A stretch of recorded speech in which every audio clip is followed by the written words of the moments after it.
So here traditionally, see even in India, this is a very gender-biased law.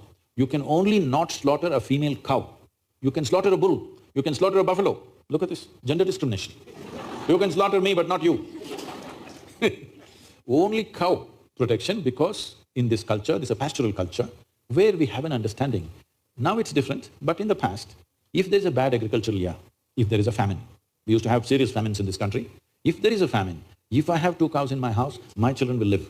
You don't have cows, your children will die. This is a wisdom stuck in people's minds. So when, because of my cow, my children lived, I worship this cow because this is the source of my life and my progeny.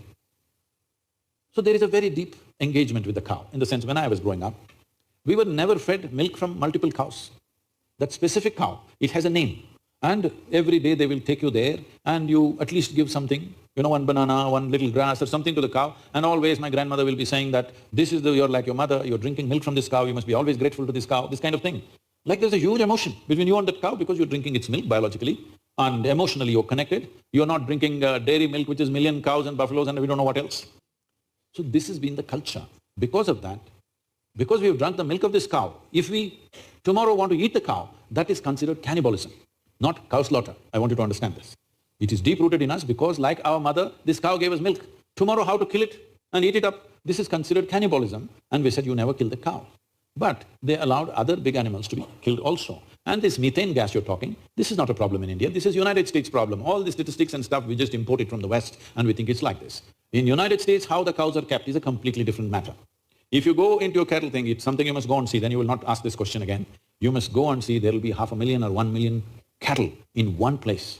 There'll be not a speck of green because so many animals moving, full of dung and everything. All in sheds, sometimes they move them out for exercise and again back. On the highway side, if they're there a kilometer away, the kind of sounds they're making, it will churn your stomach because they're intelligent enough to know that they're going to be slaughtered. You must see the screams of the cows.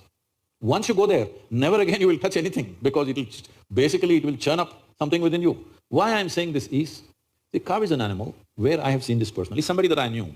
This is a lady, she named this cow as Lakshmi. It always was with her, 30 years that cow has become, very old but still with her. This lady died at 87. This cow came and just stood in front of the house, did not move from there, refused to eat. 2 days later, it just fell dead right there.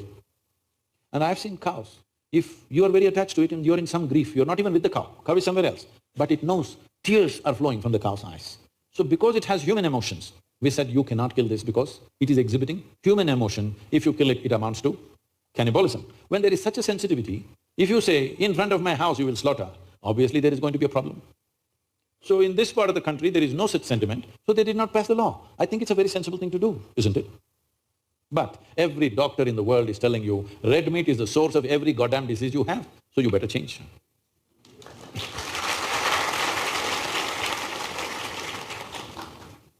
It is not a religion, it's a certain sense of humanity. Humanity finds expression in various kinds of aesthetics. This is our aesthetic.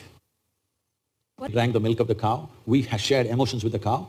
We don't see it as separate because in the villages the cow lives in your house. There is no barn somewhere, it lives with you in the same house. So what is grown up with you, lived with you, shared life with you, you don't suddenly kill and eat it. Then you can as well eat your mother, what's the problem? I'm saying what's the problem? It's good food.